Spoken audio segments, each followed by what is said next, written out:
कई रहस्यमयी घटनाएं ऐसी होती है जिन पर विश्वास करना बहुत मुश्किल होता है। और आज मैं आपको एक ऐसे रहस्यमयी लड़के की कहानी बताने वाला हूं जो ये दावा करता है कि वो पिछले जन्म में मंगल ग्रह पर रहता था। इस कहानी को सुनते समय आपके मन में कई सारे सवाल आएंगे, लेकिन कहानी को पूरा सुनते ही आपके सारे सवालों के जवाब आपको इसी कहानी में मिल जाएंगे। 1996 में रूस के वोल्गोग्रेड नामक जगह पर एक बच्चा जन्म लेता है जिसका नाम होता है बोरिस का। ज्यादातर बच्चे 6 महीने की उम्र तक अपने सर को संभाल नहीं पाते, लेकिन इस बच्चे ने मात्र 2 हफ्ते की उम्र में अपने सर को संभाल लिया था और यहीं से इस बच्चे की अजीब हरकतों की शुरुआत होती है। ज्यादातर बच्चे लगभग 1 साल की उम्र के बाद बोलना शुरू करते हैं, लेकिन बोरिस्का ने मात्र कुछ हफ्तों में ही बोलना शुरू कर दिया था। मात्र 18 महीने की उम्र में बोरिस्का ने पढ़ना और लिखना सीख लिया था। जब बोरिस्का केवल 2 साल का था तब उसने अंतरिक्ष में रुचि दिखाना शुरू कर दिया।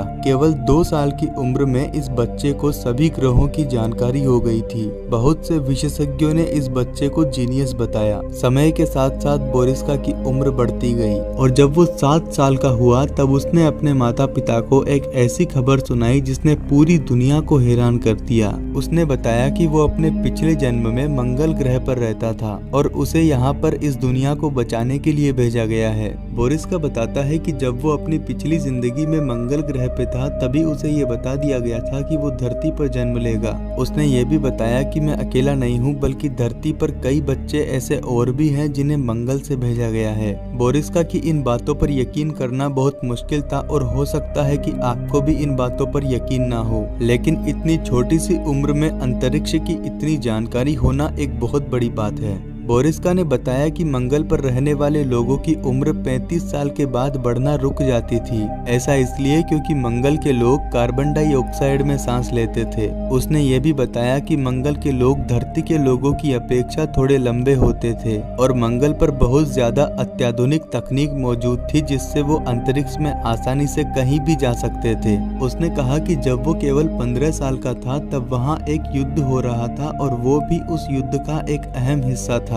उसे भी वहां के अधिकारियों द्वारा एक उड़न तस्तरी मिली थी जिसकी सहायता से वो दुश्मन के इलाकों पर हमला कर रहा था। उसने कहा कि मैंने कई बार उस उड़न तस्तरी में बैठकर अंतरिक्ष की यात्रा की थी और कई बार तो वो धरती के पास से भी गुजर चुका था। उसने ये भी बताया कि मंगल बहुत आधुनिक हो गया था और यही आधुनिक तकनीक उनकी मौत का कारण बनी। वे समय यात्रा भी कर सकते थे। कुछ समय बाद मंगल के लोगों में आपस में परमाणु युद्ध हुआ और उसी परमाणु युद्ध के कारण आज मंगल सूना पड़ा है। उसने कहा कि आज धरती जिस हालात में है, एक समय उनका मंगल भी ऐसा ही हुआ करता था और मुझे पता है एक ना एक दिन ये धरती के साथ भी जरूर होगा और मैं यहाँ पर आप सभी को उससे बचाने आया हूँ। उसने कहा कि आज धरती ऐसे लोगों से भर चुकी है जिन्हें सिर्फ दुनिया पर राज करने की भूख है और ऐसे लोग मौका ढूंढते हैं परमाणु युद्ध छेड़ने का। इसी कारण मंगल भी आज सूना पड़ा है। उसने कहा कि धरती को बचाने के लिए मेरे पास एक तरीका है और उसके लिए गीजा के पिरामिड के पास बना हुआ स्फिंक्स का स्टेचू को खोलना पड़ेगा और इसे खोलने का राज इसके कान के पीछे छिपा होगा।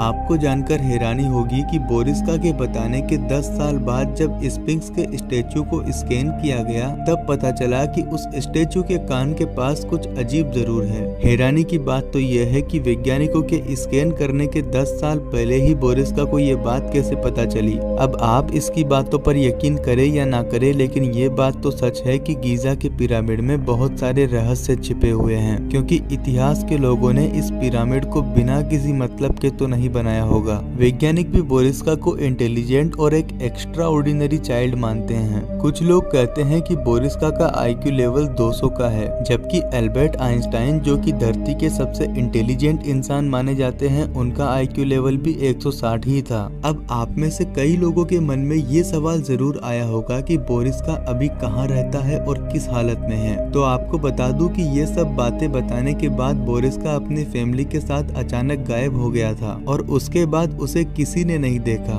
रसिया के बड़े बड़े पत्रकारों ने उन्हें ढूंढने की कोशिश की, लेकिन वे भी बोरिस्का को नहीं ढूंढ पाए। हालांकि कुछ समय पहले रसिया के एक मिनिस्टर ने बताया था कि बोरिस्का को उसकी फैमिली के साथ एक सीक्रेट गांव में रखा गया है जहां किसी का भी जाना इम्पॉसिबल है। कुछ लोगों का मानना है कि बोरिस्का रशिया के अंतरिक्ष वैज्ञानिकों की मदद कर रहा है। हालांकि इन सब बातों में कितना सच है ये कोई नहीं जानता, लेकिन ये बात तो सच है कि वो एक नॉर्मल इंसान नहीं था। आप क्या सोचते हैं इस बारे में कमेंट करना मत भूलना। मैं मिलता हूँ आपसे अगली वीडियो में, तब तक के लिए बहुत बहुत धन्यवाद।